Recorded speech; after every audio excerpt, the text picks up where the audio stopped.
स्वतंत्रता के पश्चात 26 जनवरी 1950 को संविधान सभा द्वारा, जिसके शिल्पी बाबा भीमराव अंबेडकर जी थे, संविधान का निर्माण हुआ। भारतीय गणतंत्र का रूप लिया।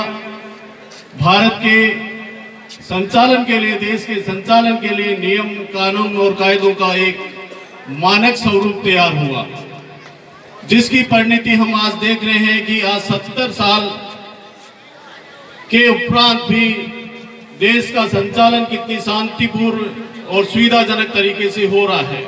प्रत्येक क्षेत्र में, सामाजिक हो, राजनीतिक हो, आर्थिक हो, देश दिन दुनी रात चौगुनी प्रगति कर रहा है।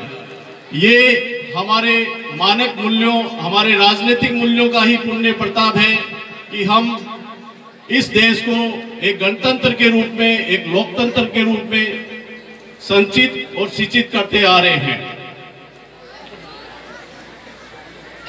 राष्ट्र पर्व के इस गणतंत्र दिवस पर हमें राष्ट्र की एकता, अखंडता, सहिष्णुता के लिए प्रण लेना होगा। हमारे समस्त नागरिकों को यहाँ के देश की प्रगति के लिए, इसमें भागीदार बनने के लिए, इसमें कंधे से कंधा मिलाकर इसके विकास में अपना कर्तव्य को निभाना होगा। मैं शेरगढ़ निवासियों को बहुत बहुत आभार करता हूँ। मैंने पिछले 4 माह में यहाँ के लोगों का जो आपसी सौहार्द, भाईचारा और काम करने का तरीका देखा है, उससे मैं अभिभूत हूँ। यहाँ के पिछले चुनावों में जो जिले भर में सर्वाधिक मतदान का प्रतिशत रहा 78.72, जो एक उल्लेखनीय बात है। यहाँ अभी जो मतदाता नए जुड़े हुए हैं वो 21वीं सदी में पैदा हुए मतदाता है, जिनका जन्म 2000 में हुआ है। लगभग 6 से 7 हजार नए मतदाता जुड़े हुए हैं, जिनको आगामी लोकसभा चुनाव में अपने लोकतंत्र को मजबूत करने के लिए मतदान करने का सुअवसर प्राप्त होगा। इसके साथ ही यहाँ अभी जैसे कोई कह रहे थे शेरों की भूमि है, लेकिन देश में जैसे आपको मालूम है शेर विलुप्त हो रहे हैं, उसी प्रकार से सेना में कहीं न कहीं इस क्षेत्र के युवाओं का प्रतिशत और भागीदारी कम हो रही है।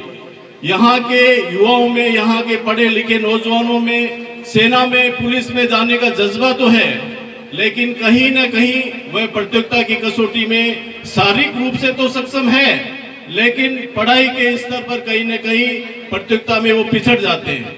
इसके लिए हम यहाँ एक अभिनव प्रयोग करने जा रहे हैं कैरियर काउंसलिंग का, और उनको तैयारी के साथ साथ उनको क्या क्या सेना में क्वेश्चन पूछे जाते हैं, क्या क्या उनको पढ़ना चाहिए, इसके बारे में महाविद्यालय के सहयोग से एक टीम गठित करके हम कैरियर काउंसलिंग का एक अभिनव प्रयोग शुरू करना जा रहे हैं। यहाँ के जो बालिकाओं की शिक्षा में और विशेष तौर से शिक्षा के क्षेत्र में यहाँ जो कार्य होना है, कार्य की नामांकन बढ़े हैं, लेकिन गुणवत्ता में कहीं न कहीं अभी और बहुत कुछ कार्य किया जाना है। सरकार द्वारा विभिन्न प्रकार की विभिन्न विभागों में